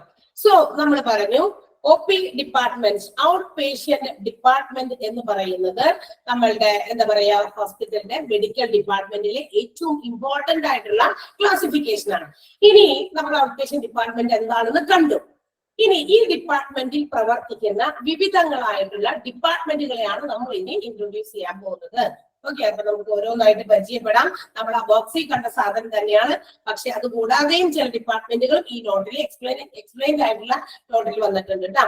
അപ്പൊ നമുക്ക് നോക്കാം ഓരോന്നായിട്ട്. First one is casualty or emergency department. അപ്പൊ ഒന്നാമത്തേതാണ് നമ്മൾ പരിചയപ്പെടാൻ പോകുന്ന casualty department, emergency department, accident and emergency department, പിന്നെ എന്താ A and E ഡിപ്പാർട്ട്മെന്റ്. ഇങ്ങനെ 4 പേരുണ്ട്, മറക്കണ്ട. Casualty department, emergency department, accident and emergency department and A and E. Accident and എമർജൻസിന്റെ ഷോർട്ട് ആക്കി പറഞ്ഞേക്കെന്താ A and E ഡിപ്പാർട്ട്മെന്റ്. അങ്ങനെ വിവിധങ്ങളായ 4 പേരിൽ അറിയപ്പെടുന്ന ആ ഡിപ്പാർട്ട്മെന്റ് ആണ് ഇനി നമ്മൾ പറയാൻ പോകുന്നത്. Here in this department the patients are brought in by ambulance. അല്ലെ, നമ്മൾ പറഞ്ഞു ഇവിടെ ആളുകളെ കൊണ്ടുവരുന്നത് എങ്ങനെയായിരിക്കും? ഓടി നടത്തിക്കൊണ്ടിട്ടല്ല. അപ്പൊ നമ്മൾ പറയും മറ്റേ ഡ്യൂട്ടി എന്താ പറയാ കൺസൾട്ടേഷൻ ടൈം കഴിഞ്ഞാൽ OPയിൽ വരുന്ന പേഷ്യൻസ് എമർജൻസിയിലായിരിക്കാം, അല്ലാതെയും ഈ കാഷ്വാലിറ്റിയിലെ ആൾക്കാരെ കാണിക്കാൻ വരുന്നുണ്ട് കേട്ടാ. നടത്തിയും എടുത്തൊക്കെ കൊണ്ടുവന്ന ആൾക്കാരെയും കാണിക്കും. ആംബുലൻസിൽ തന്നെ വരണമെന്നില്ല. അത് ചില എന്താ പറയാ ചില പ്രത്യേക സാഹചര്യങ്ങളിൽ മാത്രമാണ്. അതർവൈസ് അല്ലാതെ നോക്കുമ്പോ പകൽ സമയങ്ങളിൽ നമ്മുടെ കാഷ്വാലിറ്റി പ്രവർത്തിക്കുന്നത് OP ടൈം ഉൾപ്പെടെ അല്ലെങ്കിൽ OP ടൈം ഉള്ളപ്പോൾ തന്നെ കാഷ്വാലിറ്റി പ്രവർത്തിക്കുന്നത് എന്തിനു വേണ്ടിയിട്ടാ? Patients who are brought in by an ambulance in emergency situations. അല്ലെ, എമർജൻസി ആയിട്ട് ട്രീറ്റ്മെന്റ് കിട്ടേണ്ട പേഷ്യൻസിനെ ആംബുലൻസിലോ മറ്റ് വാഹനങ്ങളിലോ പെട്ടെന്ന് കൊണ്ടുവന്ന് എത്തിക്കേണ്ട ഡിപ്പാർട്ട്മെന്റ് ആണ്. That means they have to get some immediate treatment. അവര് ലൈഫ് ത്രെട്ടനിങ് ആയിട്ടാണ് വന്നേക്കുന്നത്. ജീവൻ മരണം, ജീവനിലേക്ക് വരുമോ ഇല്ലയോ എന്നുള്ള ആ ഒരു ഭയങ്കരമായിട്ടുള്ള ക്രൂഷ്യൽ സ്റ്റേജിലാണ് അത്തരം ആളുകളെ ഈ ഒരു ഡിപ്പാർട്ട്മെന്റുകളിലേക്ക് കൊണ്ടെത്തിക്കുക. എക്സാമ്പിൾ പറഞ്ഞു കഴിഞ്ഞാൽ ഹാർട്ട് അറ്റാക്സ്, അതിന്റെ സിംറ്റംസ് കാണിക്കുന്നവരാകാം, അല്ലെങ്കിൽ എന്തെങ്കിലും ആക്സിഡൻസ് അല്ലെ റോഡ് ആക്സിഡൻസുമായിട്ട് വന്നവരാകാം, അല്ലെങ്കിൽ എന്തെങ്കിലും പോയിസണസ് സിറ്റുവേഷൻസിൽ കൊണ്ടുവന്നേക്കുന്നവരായിരിക്കാം. അപ്പൊ ഇങ്ങനെയുള്ളവർക്ക് they have to get immediate treatment. അവിടെ OPയിൽ നിന്ന് ചീട്ടെടുക്കാനുള്ള സമയം കളഞ്ഞു, ഡോക്ടറെ കാണാനുള്ള സമയം കളഞ്ഞു. There is no time for that. Because ഒരാളുടെ ലൈഫിന്റെ ഏറ്റവും വലിയ പ്രശ്നമാണ് അല്ലെ, അത് നമുക്ക് സമയം കളയാൻ പറ്റില്ല. അപ്പൊ ഇങ്ങനെയുള്ളവര് എമർജൻസി ആയിട്ടുള്ള ഈ ഡിപ്പാർട്ട്മെന്റുകളിലേക്കാണ് കൊണ്ടുവരിക, കാഷ്വാലിറ്റി അല്ലെങ്കിൽ emergency department. Here all kinds of emergencies are treated. ഏത് തരത്തിലുള്ള എമർജൻസിയും ഈ ഒരു ഡിപ്പാർട്ട്മെന്റിൽ കൈകാര്യം ചെയ്യും. And it works round the clock. എന്ന് പറഞ്ഞാൽ എന്താ? ക്ലോക്കിന്റെ ചുറ്റും കിടന്നോളുന്നതാണോ ഈ ഡിപ്പാർട്ട്മെന്റ്? അല്ല, 24 hours should be working. ഒരു ഹോസ്പിറ്റലിലെ കാഷ്വാലിറ്റി എപ്പോഴും 24 മണിക്കൂർ 24 into 7 എന്ന് പറയാം. 24 into 7. അതെന്താ 24 into 7? കണ്ടിട്ടുണ്ടോ? എവിടെയെങ്കിലൊക്കെ വെച്ച് കണ്ടിട്ടുണ്ടോ? അങ്ങനെ ചില പെട്രോൾ പമ്പിൽ കാണാം, മെഡിക്കൽ ഹോസ്പിറ്റൽസിൽ കാണാം, ചില മെഡിക്കൽ ഷോപ്സിലും കാണാം ഇപ്പോഴൊക്കെ. അതായത് ഒരു ആഫ്റ്റർ ഒരു സമയം കഴിഞ്ഞ് കഴിഞ്ഞാൽ എവറിഥിങ് വിൽ ബി ക്ലോസ്ഡ് അല്ലെ. പക്ഷെ ചില സ്ഥാപനങ്ങൾ ഇന്ന് 24/7 വർക്കിംഗ്സ് എന്ന് പറഞ്ഞിട്ട് അവിടെ കാണിച്ചിരിക്കുന്നതാണ്. That means 24 hours into 7 days, 7 days of a week. അതാണ്. അപ്പൊ ഫുൾ ടൈം പ്രവർത്തിക്കുന്ന ഒരു ഡിപ്പാർട്ട്മെന്റ് ആണ്. It cannot be closed. അടച്ചിടാൻ പറ്റില്ല. ഒരു സമയം കഴിഞ്ഞു, ഇവിടെ വരേണ്ട സമയമൊക്കെ കഴിഞ്ഞു, ഇനിയിപ്പോ ഇനി എവിടെയെങ്കിലും കൊണ്ട് കാണിച്ചോ എന്നൊന്നും പറയാൻ പറ്റില്ല. ഒരു ഹോസ്പിറ്റലിലെ casualty emergency department 24 hours all kinds of emergencies treat ചെയ്യാൻ എന്താണ് റെസ്പോൺസിബിൾ ആണ്. അപ്പൊ there should be, അപ്പൊ അങ്ങനെ വരുമ്പോ here in this department when the patients are brought, ഇവിടെ കൊണ്ടുവരുന്ന പേഷ്യൻസിന് they have to be treated according to the degree of injury. അവരുടെ എന്താ പറയാ, ചിലപ്പോൾ മുറിവ്, നമ്മൾ പറഞ്ഞല്ലോ ആക്സിഡന്റ് ഒക്കെ ആയിട്ടാണ് കൊണ്ടുവരാന്ന്. അപ്പൊ അവരുടെ ആ ഒരു ആക്സിഡന്റിൽ കിട്ടിയിരിക്കുന്ന ഇഞ്ചുറിയുടെ ആഴം അല്ലെങ്കിൽ രോഗത്തിന്റെ സീരിയസ്നെസ് ഇതൊക്കെ മനസ്സിലാക്കി they should be provided immediate treatment. അവർക്ക് എന്ത് കൊടുക്കണം? പെട്ടെന്ന് ട്രീറ്റ്മെന്റ് കൊടുക്കണം. ആഫ്റ്റർ ദാറ്റ് അവരൊന്ന് സ്റ്റേബിൾ ആക്കി ഒന്ന് ഫസ്റ്റ് എയ്ഡ് പോലെ കൊടുത്ത് അതിനുശേഷം അവരൊന്ന് സ്റ്റേബിൾ ആയി കഴിഞ്ഞ് കഴിയുമ്പോൾ they can be sent to the specialized department for further treatment. അതിനുശേഷം അവരെവിടേക്കാണോ, ഏത് ഡിപ്പാർട്ട്മെന്റുമായിട്ട് ബന്ധപ്പെട്ട രോഗവുമായാണ് ആ പേഷ്യന്റ് കാഷ്വാലിറ്റിയിൽ വന്നേക്കണേ, ആ പർട്ടിക്കുലർ ഡിപ്പാർട്ട്മെന്റിലേക്ക് അവരെ പറഞ്ഞു വിടാം. പറഞ്ഞു വിടാന്ന് എനിക്ക് ഓടി അങ്ങോട്ട് പോക്കൊന്നുമല്ല, ട്രാൻസ്ഫർ ചെയ്യും, അവർ ഷിഫ്റ്റ് ചെയ്യും അങ്ങോട്ടേക്ക്. എങ്ങനെയെങ്കിലും സ്ട്രക്ചറിലോ അല്ലെങ്കിൽ മറ്റേതെങ്കിലും വിധേനയോ അവരുടെ ഡിപ്പാർട്ട്മെന്റിൽ. ഇപ്പൊ വലിയ റോഡ് ആക്സിഡന്റ് ഒക്കെ നടന്നു, അങ്ങനെ ഒരാളെ കാഷ്വാലിറ്റിയിൽ കൊണ്ടുവന്നു. അപ്പൊ ചിലപ്പോ ബ്രെയിനോ അല്ലെങ്കിൽ തലയ്ക്കൊക്കെ ഭയങ്കര ഇഞ്ചുറി ഉണ്ട്, അപ്പൊ അവരെ അതുമായി ബന്ധപ്പെട്ട ഡിപ്പാർട്ട്മെന്റിലേക്ക് പെട്ടെന്ന് തന്നെ മാറ്റുന്നു. അല്ലെങ്കിൽ ഹാർട്ട് അറ്റാക്കുമായിട്ടാണ്, അപ്പൊ വേഗം തന്നെ അതുമായി ബന്ധപ്പെട്ട ഹാർട്ടുമായി ബന്ധപ്പെട്ട ഡിപ്പാർട്ട്മെന്റ് കാർഡിയോളജിയിലേക്ക് മാറ്റുന്നു. അല്ല വേറെ ഏതെങ്കിലും ഒടിവ് ചതവ് അങ്ങനെയൊക്കെ ഉള്ളതൊക്കെയാണ്, കാലൊടിഞ്ഞു കൈ, അപ്പൊ ഓർത്തോപെഡിക്സ് ഡിപ്പാർട്ട്മെന്റിലേക്ക് പെട്ടെന്ന് മാറ്റുന്നു. Okay, അപ്പൊ according to the seriousness of their illness, treatment will be provided immediately. പെട്ടെന്ന് ട്രീറ്റ്മെന്റ് കൊടുക്കുന്നു. അപ്പൊ എന്ത് വേണം ഇവിടെ? അതിന് വേണ്ടിയിട്ടുള്ള ട്രീറ്റ്മെന്റ് കൊടുക്കാൻ എന്ത് വേണം? വെറുതെ അവിടെ ഒരു മുറിയായിട്ടിട്ട പോലെ all types of equipment should be there. ആ വരുന്ന പേഷ്യൻസിനെ, അത്തരം എമർജൻസി സിറ്റുവേഷൻസിൽ വരുന്ന പേഷ്യൻസ് എങ്ങനെയുള്ളവരാകാം എന്ന് നേരത്തെ കൂട്ടി അസ്യൂം ചെയ്ത് അവിടെ എല്ലാ സാധനങ്ങളും, മെഷീനറീസും എക്യുപ്മെന്റ്സും ഒക്കെ സജ്ജമാക്കി എപ്പോഴും വെച്ചോളണം. അല്ലാണ്ട് ഇവിടെ എമർജൻസിയിൽ ആളെ കൊണ്ടത് കിടത്തിയിട്ട് ടേബിളിൽ കിടത്തിയതിനു ശേഷം സാധനങ്ങൾ എടുക്കാൻ പോയി വരുമ്പോഴേക്കും ചിലപ്പോൾ ആളുടെ അവസ്ഥ, കണ്ടീഷൻ വളരെ മോശമാകും. മേ ബി ഡെത്ത് ഉണ്ടാകാനും സാധ്യതകളുണ്ട്. അപ്പൊ അതൊന്നും ഇല്ലാതിരിക്കാൻ എക്യുപ്ഡ് ആയിരിക്കണം, വെൽ എക്യുപ്ഡ് ആയിരിക്കണം. എല്ലാ സാധനങ്ങളും അവിടെ ഉണ്ടായിരിക്കണം. അത് മാത്രമല്ല കാഷ്വാലിറ്റിയിൽ എത്തപ്പെടാൻ പറ്റിയ അതുമായി റിലേറ്റഡ് ആയിട്ടുള്ള ഡോക്ടേഴ്സും നഴ്സസും അവൈലബിൾ ആയിരിക്കണം. അങ്ങനെയാണ് പറഞ്ഞേക്കുന്നത്. വെൽ എക്യുപ്ഡ് ആയിരിക്കണം എന്ന് പറഞ്ഞാൽ എല്ലാ സജ്ജീകരണവും അവിടെ ഉണ്ടായിരിക്കണം. ആ സമയത്ത് ഡോക്ടർ അന്വേഷിക്കാൻ പോകുന്നു, നഴ്സ് അന്വേഷിക്കാൻ പോകുന്നു, സാധനങ്ങൾ എടുക്കാൻ പോകുന്നു, അങ്ങനെയൊക്കെ വന്നു കഴിഞ്ഞപ്പോ അത് ബുദ്ധിമുട്ടുണ്ടാക്കും. അത് സമയം നമ്മളെ ഒത്തിരി പാഴാക്കുന്നത്, വേസ്റ്റ് ചെയ്ത് ആളുടെ സിറ്റുവേഷൻ വളരെ മോശമാകാനൊക്കെ സാധ്യതകളുണ്ട്. അതാണ് നമ്മളുടെ കാഷ്വാലിറ്റി ഡിപ്പാർട്ട്മെന്റ്. അപ്പൊ നമ്മൾ കാഷ്വാലിറ്റി ഡിപ്പാർട്ട്മെന്റിനെ കുറിച്ച് കുറച്ച് കൂടുതൽ അറിവുകൾ നമുക്ക് കിട്ടി. Casualty, emergency, accident and emergency, A&E department എന്നൊക്കെ ഇതിന് പേരുണ്ടെന്നും ഇവിടെ പേഷ്യൻസിനെ ആംബുലൻസിലാണ്, എമർജൻസി സിറ്റുവേഷൻസിലാണ് കൊണ്ടുവരുന്നതെന്നും ഈ ഡിപ്പാർട്ട്മെന്റ് വെൽ എക്യുപ്ഡ് ആയിരിക്കണം, അത് വർക്ക്സ് അറൌണ്ട് ദ ക്ലോക്ക് എന്നും നമ്മൾ പറഞ്ഞു. And here the degree of injury മനസ്സിലാക്കി patients will be given immediate treatment and further they will be transferred to the respective department for further treatment. മറ്റുള്ള ട്രീറ്റ്മെന്റിന് വേണ്ടിയിട്ട് അവരെ വേഗം അതാത് ഡിപ്പാർട്ട്മെന്റുകളിലേക്ക് മാറ്റുന്നു എന്നും പുതിയ പുതിയ കുറച്ച് അറിവ് കൂടി നമുക്ക് ഇതിനെ കുറിച്ച് അറിയാൻ പറ്റി. കാഷ്വാലിറ്റിയെ കുറിച്ച് മനസ്സിലായോ? കിട്ടിയോ? ഇവിടെയും നമുക്ക് there is no extra notes, only the notes which is given. നിങ്ങളുടെ കയ്യിലുള്ള പ്രിന്റഡ് നോട്ട് തന്നെയാണ്, അതിനകത്ത് എക്സ്ട്രാ ഒന്നുമില്ല നമുക്ക് എഴുതാനായിട്ട്. അത്രേ ഉള്ളൂ. എന്താണ് കാഷ്വാലിറ്റി ഡിപ്പാർട്ട്മെന്റ് എന്ന് മനസ്സിലാക്കുക, എഴുതിയിരിക്കുന്നതനുസരിച്ച്. ഇത് വേഗം ഒന്ന് വായിച്ചു നോക്കിയേ. അപ്പൊ തന്നെ ഒന്നുകൂടി വായിച്ചു കൂടി നോക്കിയാൽ ഇത്രയും വിശദമായി പറഞ്ഞ സ്ഥിതിക്ക് അതൊന്ന് ജസ്റ്റ് ഒന്ന് കണ്ണോടിച്ചാല് അപ്പൊ തന്നെ മനസ്സിലാക്കി. ഇനി പഠിക്കേ വേണ്ട. അത് അത്രയും ഇതായിട്ടാണ്, സിമ്പിൾ സെന്റൻസും ആയിട്ടാണ് അത് അവിടെ എഴുതി വെച്ചിരിക്കുന്നത്. അത് തന്നെയൊക്കെ തന്നെയാണ് ഞാനും തിരിച്ചു മറിച്ചൊക്കെ പറഞ്ഞത്. വേറെ പ്രത്യേകിച്ചൊന്നുമില്ല. വായിച്ചു വെക്കാം.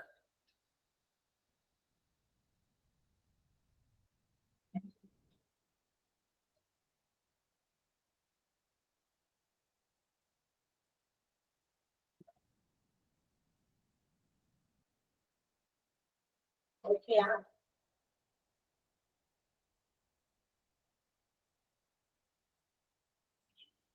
യെസ്. സോ നമുക്ക് അടുത്ത ഡിപ്പാർട്ട്മെന്റിലേക്ക് പോകാം. ഇച്ചിരി പ്രശ്നക്കാരനായ ഡിപ്പാർട്ട്മെന്റ് ആണ്. Okay okay. ദെൻ അടുത്ത ഡിപ്പാർട്ട്മെന്റ് ഏതാ? കുറച്ച് പ്രശ്നങ്ങൾ സൃഷ്ടിച്ചുകൊണ്ടിരിക്കുന്ന ഒരു ഡിപ്പാർട്ട്മെന്റ് ആണ് അല്ലെ. നമ്മുടെ ഇന്നത്തെ ലൈഫ് സ്റ്റൈലൊക്കെ ഒരുപാട് ഈ ഒരു ഡിപ്പാർട്ട്മെന്റിൽ ആളുകളുടെ പേഷ്യൻസിന്റെ എണ്ണം വർദ്ധിക്കാൻ ഒരുപാട് കാരണമാകുന്നുണ്ട്. കാർഡിയോളജി. ഓക്കെ, കാർഡിയോളജി എന്ന് പറയുന്ന ഡിപ്പാർട്ട്മെന്റ് ആണ്. ഒത്തിരി പ്രോബ്ലംസ് ഇന്ന് ഈ ഹാർട്ടുമായിട്ടുള്ള പ്രശ്നങ്ങളുമായിട്ടാണ് ഇന്ന്. അതുകൊണ്ട് തന്നെ ഈ കാർഡിയോളജി ഡിപ്പാർട്ട്മെന്റിന് കുറച്ച് ഡെവലപ്മെന്റ് ഉണ്ട്. കാരണം ഒത്തിരി പേഷ്യൻസ് ഉണ്ട് ഇതുമായിട്ട് റിലേറ്റഡ് ആയിട്ടുള്ള ബ്ലോക്ക് വന്നു, ഹാർട്ട് അറ്റാക്സിന്റെ സിംറ്റംസ്, ബ്ലോക്ക്, അത് ഇത് എന്നൊക്കെ പറഞ്ഞിട്ട് ഒത്തിരി പ്രശ്നങ്ങളുണ്ട്, ഒത്തിരി ഉണ്ട്. അപ്പൊ വൈഡ് റേഞ്ച് ഓഫ് പ്രോബ്ലംസ് ഇന്ന് ഹാർട്ടുമായിട്ടാണ്. ബിക്കോസ് നമ്മുടെ ലൈഫ് സ്റ്റൈൽ തന്നെയാണ്, നമ്മുടെ ഫുഡ് ഹാബിറ്റ്സ് ആണ്, നമുക്ക് എക്സസൈസ് ഇല്ലായ്മയാണ്. We are not doing many activities, physical activities ചെയ്യുന്നത് കുറവായിട്ടാണ്. ഒത്തിരി ഉണ്ട്. ഇപ്പൊ അല്ലേ നമ്മളിപ്പോ ഇവിടെ ഇങ്ങനെ ഇരുന്ന് ഈ വെറുതെ ഇരുന്ന് കറങ്ങുന്ന കസേരയിലേക്ക് ഇത് പഠിപ്പിക്കുന്നു. ഫിസിക്കൽ ആയിട്ടുള്ള ആക്ടിവിറ്റീസ് ചെയ്യുന്നില്ല നമ്മൾ അല്ലെ. നമ്മൾ കഴിക്കുന്ന ഫുഡിന്റെ ആ കലോറീസിനെയൊക്കെ ബേൺ ചെയ്യുന്ന activities we are not doing അല്ലെ. നമ്മുടെ ബ്രെയിനാ പ്രവർത്തിക്കുന്നുള്ളൂ. കുറച്ച് പെർസെന്റേജ് ഓഫ് ഫുഡിന്റെ കലോറീസ് നമ്മളുടെ ബ്രെയിൻ പ്രവർത്തിക്കാനൊക്കെ ആവശ്യമുള്ളൂ. ബാക്കിയുള്ളതിനൊക്കെ നമ്മൾ ബേൺ ചെയ്ത് കളയണം. എന്തിനു വേണ്ടിയിട്ട്? അല്ലെങ്കിൽ നമ്മുടെ ഹെൽത്തിനൊക്കെ ഒത്തിരി പ്രശ്നങ്ങളൊക്കെ ഉണ്ടാകും. നടക്കാൻ സമയമില്ല, എക്സസൈസ് ചെയ്യാൻ സമയമില്ല. ഓക്കെ, അപ്പൊ അത്തരം പ്രശ്നങ്ങൾ കൊണ്ട് നമ്മൾ അങ്ങനെ അതുമാത്രം ചെയ്യാൻ പോയി കഴിഞ്ഞാൽ പിന്നെ നമ്മളെങ്ങനെ, നമുക്ക് എന്തെങ്കിലും ഒരു വരുമാനമൊക്കെ വേണ്ടേ? അപ്പൊ പിന്നെ നമുക്ക് എന്ത് ചെയ്യാൻ പറ്റും? നമ്മൾ ഇത് തന്നെ അങ്ങോട്ട് ചെയ്തുകൊണ്ടിരിക്കും. ആഫ്റ്റർ ഓൾ കണ്ടത് വരുന്നത് പറ്റേ, അല്ലാണ്ട് ഇപ്പൊ എന്താ ചെയ്യാൻ പറ്റാ? ഓക്കെ, അപ്പൊ കാർഡിയോളജി എന്ന് പറയുന്നതാണ് which deals with the problems of human heart and blood circulation അല്ലെ. നമ്മുടെ ഹാർട്ടിലേക്ക് ബ്ലഡ് ഒക്കെ ഇങ്ങനെ പമ്പ് ചെയ്യുന്നുണ്ട്. ആ പമ്പ് ചെയ്യുന്നതുമായി ബന്ധപ്പെട്ടൊക്കെ ചില പ്രശ്നങ്ങളും ചില ആളുകൾക്ക് വരുന്നുണ്ട്. പമ്പ് ശരിയായി ചെയ്യപ്പെടാതെ ആകുമ്പോ നമ്മൾ പറയും ബ്ലോക്ക് ആണ്. ഇത്ര പെർസെന്റേജ് ബ്ലോക്ക്, 2 ബ്ലോക്ക് ഉണ്ട്, 3 ബ്ലോക്ക് ഉണ്ട്. ഏതാണ്ട് നമ്മള് ബ്ലോക്കിൽ കിടക്കുന്ന പോലെയൊക്കെയാണ് ചില ആളുകൾ പറയുക അല്ലെ. എനിക്ക് 2 ബ്ലോക്ക് ഉണ്ട്, 3 ബ്ലോക്ക് ഉണ്ട് എന്നൊക്കെ. ഓക്കെ, അപ്പൊ ഇതിനൊക്കെ വേണ്ടിയിട്ടുള്ള ട്രീറ്റ്മെന്റ് പ്രൊവൈഡ് ചെയ്യുന്ന ഡിപ്പാർട്ട്മെന്റ് ആണ് കാർഡിയോളജി എന്ന് പറയുന്നത്. Here they are providing speciality treatment, diagnosis, treatment and of disorders of heart. നമ്മുടെ ഹാർട്ടിന്റെ രോഗങ്ങൾ, ഹാർട്ടിന്റെ താളക്രമങ്ങൾ അല്ലെ, താളം ഇല്ലായ്മ, അതിന്റെ ക്രമക്കേടുകൾ, ഇതിനൊക്കെ പരിശോധിച്ച് അതിന് സ്പെഷ്യൽ കെയർ കൊടുക്കുന്ന ഒരു ഡിപ്പാർട്ട്മെന്റ് തന്നെയാണ് കാർഡിയോളജി. ഇവിടെ both inpatient and out patient services are available. ഇൻപേഷ്യൻസിനും അതുപോലെ തന്നെ ഔട്ട് പേഷ്യൻസിനും. അപ്പൊ നമ്മൾ ഔട്ട് പേഷ്യന്റ് ഡിപ്പാർട്ട്മെന്റിലാണ് ഇപ്പൊ കാർഡിയോളജി പറയുന്നത്. എന്ന് വെച്ചാൽ ഇൻപേഷ്യൻസ് ആയിരിക്കുന്നവർക്കും അവിടെ അഡ്മിറ്റ് ചെയ്തിരിക്കുന്ന പേഷ്യൻസിനെ ചിലപ്പോൾ കിടന്ന് കുറച്ച് ദിവസം കഴിയുമ്പോഴത്തേക്കും അണ്ടർസ്റ്റാൻഡ് അവർക്കും അങ്ങനെയുള്ളവർക്കും ചിലപ്പോൾ ഹാർട്ട് പ്രോബ്ലംസ് വരാം. അപ്പൊ അങ്ങനെയുള്ളവർക്കും ഇവിടെ ട്രീറ്റ്മെന്റ് ഉണ്ട്. ഇവിടെ ഒരു ബിഗ്ഗസ്റ്റ് ഏരിയ ഓഫ് ഹാർട്ട് ആണ് ഡിസീസസ്. നമ്മുടെ ഹാർട്ടിന്റെ ഏറ്റവും പ്രധാനപ്പെട്ട ഒരു വലിയ റേഞ്ച് ഓഫ് രോഗം വരുന്നത് എന്തുമായിട്ട് ബന്ധപ്പെട്ടാണെന്ന് അറിയാമോ? അതിനൊരു എക്സാമ്പിൾ ആണ് കൊറോണറി ആർട്ടറി ഡിസീസ് ആണ്. ഹാർട്ടിന്റെ ഏറ്റവും ബിഗ്ഗസ്റ്റ് ഏരിയ ഓഫ് ഡിസീസ് എന്ന് പറയുന്നത് എന്താണ്? കൊറോണറി ആർട്ടറി ഡിസീസ്, CAD എന്നാണ് അതിന്റെ ഷോർട്ട് ഫോം. മറക്കല്ല, CAD, കൊറോണറി ആർട്ടറി ഡിസീസ്. എഴുതി തരാം ലാസ്റ്റ്. അപ്പൊ ഈ ഫുൾ ഫോമും ഷോർട്ട് ഫോമും ഒക്കെ വേണമെങ്കിൽ ചോദിക്കും. ഷോർട്ട് ഫോം തന്നിട്ട് ഫുൾ ഫോം എഴുതാൻ പറയാം, അല്ലെങ്കിൽ ഫുൾ ഫോം തന്നിട്ട് ഷോർട്ട് ഏതാണെന്ന് തിരിച്ചു മറിച്ചൊക്കെ ആൾക്കാർ മാറ്റി മറിച്ചൊക്കെ എഴുതും. ഓക്കെ, ക്വസ്റ്റ്യൻസ് അങ്ങനെയൊക്കെ വരാം. അപ്പൊ ഈ കൊറോണറി ആർട്ടറി ഡിസീസ് പോലെയുള്ള അതിന്റെ ഏറ്റവും പ്രധാനപ്പെട്ട നമ്മുടെ ഹാർട്ടിനെ ബാധിക്കുന്ന ഒരു വൈഡ് റേഞ്ച് ഓഫ് ഡിസീസ് ആണ് ഈ പറഞ്ഞ. അതിന്റെ ഉദാഹരണം പറയുന്നുണ്ട്. ഈ കൊറോണറി ആർട്ടറി ഡിസീസിന് ഏറ്റവും നല്ലൊരു ഉദാഹരണമാണ് ആൻജൈന. What is angina? എന്താണത് ആൻജൈന എന്ന് പറയുന്നത്? It's a severe pain on the part of our chest. നമ്മുടെ നെഞ്ചിലുണ്ടാകുന്ന ഒരു വേദനയാണ്. And it will be frequently spreading to our neck, shoulders and our arms. ആ ഒരു നെഞ്ചുവേദന, സാധാരണ ഒരു നെഞ്ചുവേദന എന്ന് പറയുമ്പോ നമ്മൾ പറയില്ലേ, ഓ ഗ്യാസിന്റെ ആയിരിക്കും. ഇന്ന് ഒത്തിരി ആളുകൾ അങ്ങനെ പറയും അല്ലെ. പക്ഷെ if that pain is spreading to our neck, shoulders and our arms, you have to be careful about that അല്ലെ. പക്ഷെ ആ വേദന പതിയെ നമ്മുടെ കഴുത്തിലേക്കോ കൈകളിലേക്കോ അതുപോലെ ഷോൾഡറിലേക്കോ ഒക്കെ പതുക്കെ വരികയാണെങ്കിൽ നമ്മൾ ജസ്റ്റ് ഒന്ന് കെയർഫുൾ ആകണം. നമ്മൾ ജസ്റ്റ് ഒരു കൺസൾട്ടേഷൻ എടുക്കേണ്ടത് നല്ലതാണ്. കാരണം അത് may be a symptom of angina. അത് ഇതിന്റെ ഒരു സിംപ്റ്റം ആയിരിക്കാം, ആൻജൈനയാണ്. കാരണം because of the inadequate supply of blood to our heart. എന്തുകൊണ്ടാണ് അങ്ങനെ വരാൻ സാധ്യത? ഈ ഒരു നെഞ്ചുവേദന വെറുതെ ഇരിക്കുകയല്ലേ, ഒരു നെഞ്ചുവേദന കൊടുത്തേക്കാം എന്ന് ശരീരം പറയാണോ? തീർച്ചയായിട്ടും അല്ല. അതിനൊരു പ്രത്യേക കാരണമുണ്ട്. നമ്മുടെ ഹാർട്ടിലേക്ക് ബ്ലഡ് കൃത്യമായിട്ട് ഫ്ലോ ചെയ്യാത്തതിന്റെ ഫലമായിട്ടുണ്ടാകുന്നതാണ് ഈ അഞ്ചൈന എന്ന് പറയുന്ന രോഗം. So how can be it cured? അതിനെ നമുക്ക് എങ്ങനെ മാറ്റാം? അതിന് വേണ്ടിയിട്ടുള്ള സാധനമാണ് തൊട്ടപ്പുറത്ത് എഴുതി വെച്ചേക്കുന്നത് കൊറോണറി ആർട്ടറി ബൈപ്പാസ് ഗ്രാഫ്റ്റിംഗ് എന്ന് പറയുന്നത്. Okay, so how? അപ്പൊ ഇങ്ങനെ ഈ നെഞ്ചുവേദന വന്നല്ല, നെഞ്ചുവേദന എന്തുകൊണ്ട് വന്നു എന്ന് പറഞ്ഞാൽ ബ്ലഡ് ഹാർട്ടിലേക്ക് കൃത്യമായി പമ്പ് ചെയ്യാത്തത് കൊണ്ട്. വൈ? എന്തുകൊണ്ട് അങ്ങനെ പമ്പ് ചെയ്യുന്നില്ല? നമ്മൾ സാധാരണ നമ്മള് കിച്ചണിലും നമ്മുടെ വീട്ടിൽ വാഷ്റൂമിലും വാഷ് ബേസിനിലും ഒക്കെ നമുക്ക് അറിയാം, പൈപ്പ് ഉണ്ട്, നമ്മൾ അവിടെ പോയി തിരിക്കുന്നു, വെള്ളം കൃത്യമായിട്ട് വരുന്നു. സംടൈംസ് അല്ലെ, കിച്ചണിലൊക്കെയാണ് പ്രത്യേകിച്ച് ചിലപ്പോഴൊക്കെ ഇങ്ങനെ തുറക്കുമ്പോൾ വെള്ളം വരുന്നില്ല. That means we can know that there is A block inside. അതിന്റെ എവിടെയോ ബ്ലോക്ക് ആയിട്ടുണ്ട്, അതുകൊണ്ട് വെള്ളം ഇങ്ങോട്ടേക്ക് വരാത്തതുണ്ട്. അപ്പൊ ബ്ലോക്ക് ചെയ്യുന്ന എന്തോ സാധനം അവിടെ രൂപപ്പെട്ടു എന്ന് നമുക്ക് മനസ്സിലാകും. ഇപ്പൊ നമ്മുടെ കിച്ചണിലൊക്കെ നമ്മൾ വാഷ് ചെയ്യുന്ന സമയത്ത് വെള്ളം വരുന്നതിനേക്കാൾ കൂടുതൽ നമ്മൾ ഇതിന്റെ ഈ വേസ്റ്റ് വാട്ടർ പുറത്തേക്ക് പോകുമല്ലോ, അതെവിടെയെങ്കിലും കണക്ട് ചെയ്യാൻ വേണ്ടി ഒരു ഡ്രെയിനേജ് സിസ്റ്റം ഒക്കെ നമ്മൾ അവിടെ ഉണ്ടാക്കി വെച്ചിട്ടുണ്ടായിരിക്കും അല്ലേ? ഞാൻ പറഞ്ഞോണ്ടിരിക്കുമ്പോ എന്തെങ്കിലും മനസ്സിലാവായിരിക്കും നീ പറയണോട്ടാ.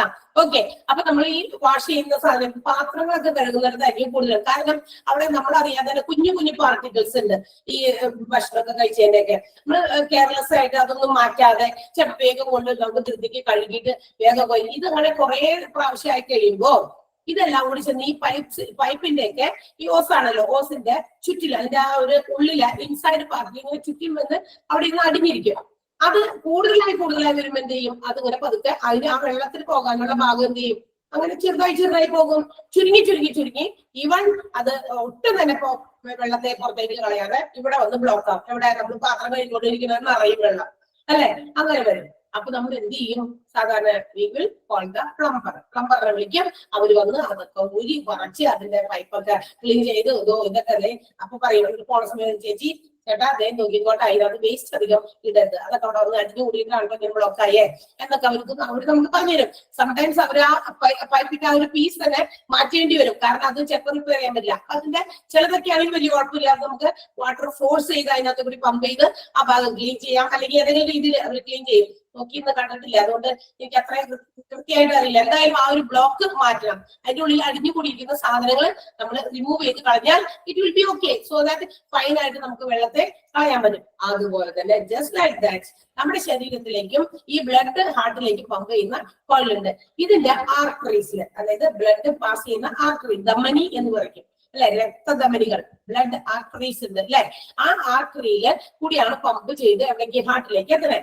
അങ്ങനെ പോകെ ചിലപ്പോഴൊക്കെ when we are taking enough എന്താ പറയാ ഇനഫിനേക്കാൾ കൂടുതൽ ആവശ്യത്തിലധികമായിട്ട് നമ്മൾ എന്താ പറയാ ഫുഡ് കഴിക്കുക, കൊളസ്ട്രോൾ കൂട്ടുന്ന അല്ലെങ്കിൽ ഫാറ്റ് കൂടുന്ന സാധനങ്ങൾക്ക് ഒത്തിരി കഴിച്ച് കാൽഷ്യം, പ്രോട്ടീൻ അങ്ങനെയുള്ള കുറെ ഫൈബറിനൊക്കെ കൂടുതലുള്ള സാധനങ്ങൾ കഴിക്കുമ്പോ ഇതിന്റെ ആ ഒരു കൊളസ്ട്രോളിന്റെ ഫാറ്റിന്റെ ഒക്കെ അംശങ്ങളിലെ അത് ഫ്ലാക്സ് രൂപത്തില് ഈ ആർട്ടറിയുടെ ഭിത്തിയിൽ ഇങ്ങനെ ഉള്ളില് ഇൻസൈഡ് പാർട്ടിൽ വന്ന് അടിഞ്ഞാക്കി അവിടെ ഇരിക്കും.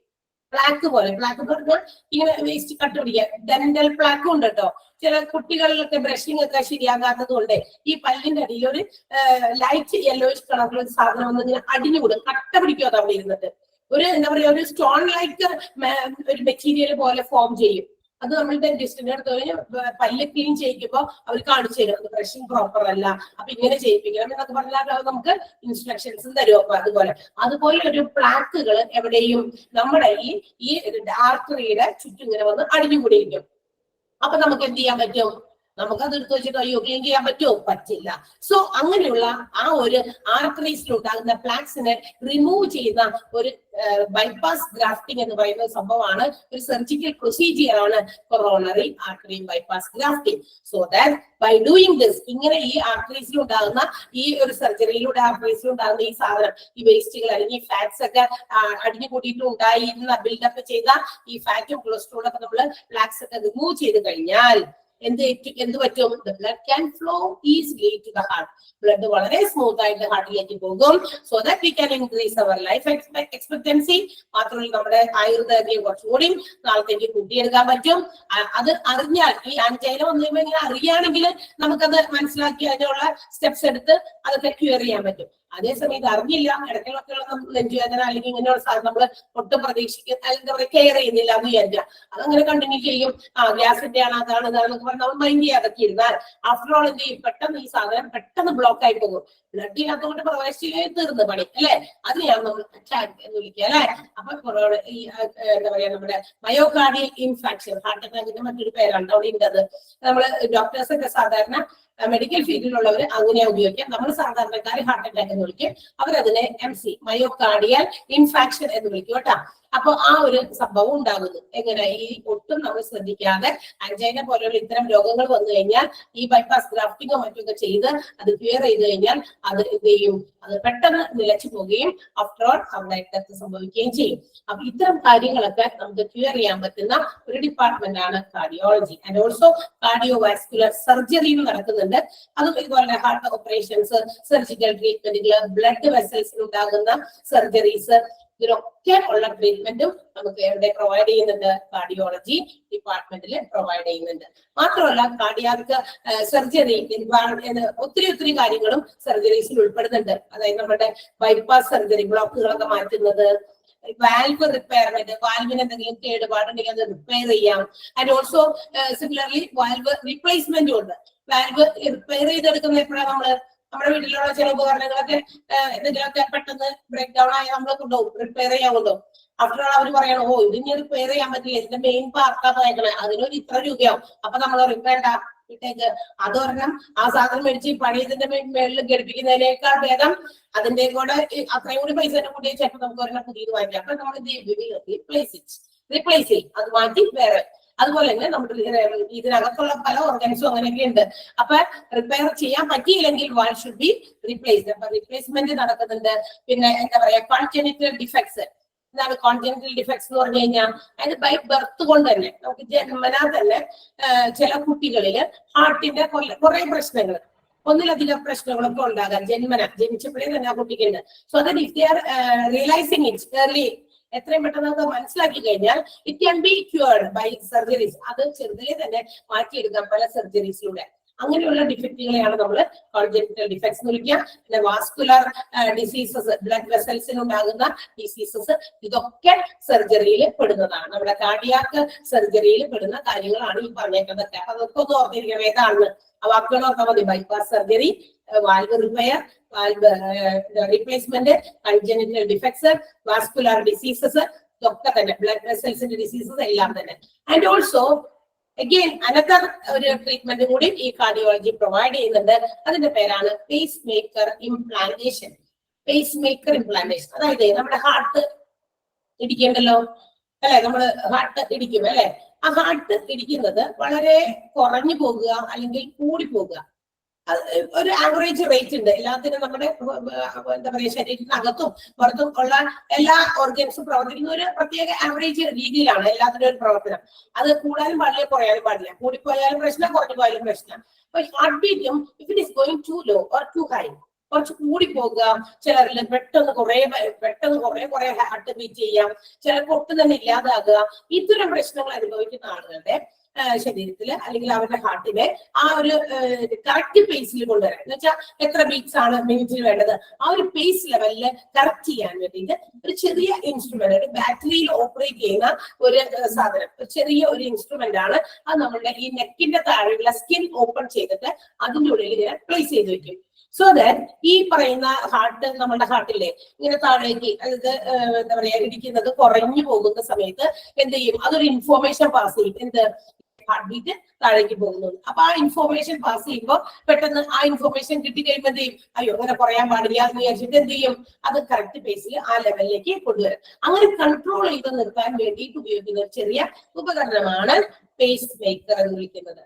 അതങ്ങനെ ഒരു സാധനം ഉണ്ട്. അതെന്താണെന്ന് ജസ്റ്റ് നിങ്ങളുടെ അറിവിലേക്ക് ഞാൻ പറഞ്ഞു തന്നതാണ്. അതെന്താണെന്നും നമുക്ക് പഠിക്കാനില്ല, പക്ഷേ you have to understand what is pace maker.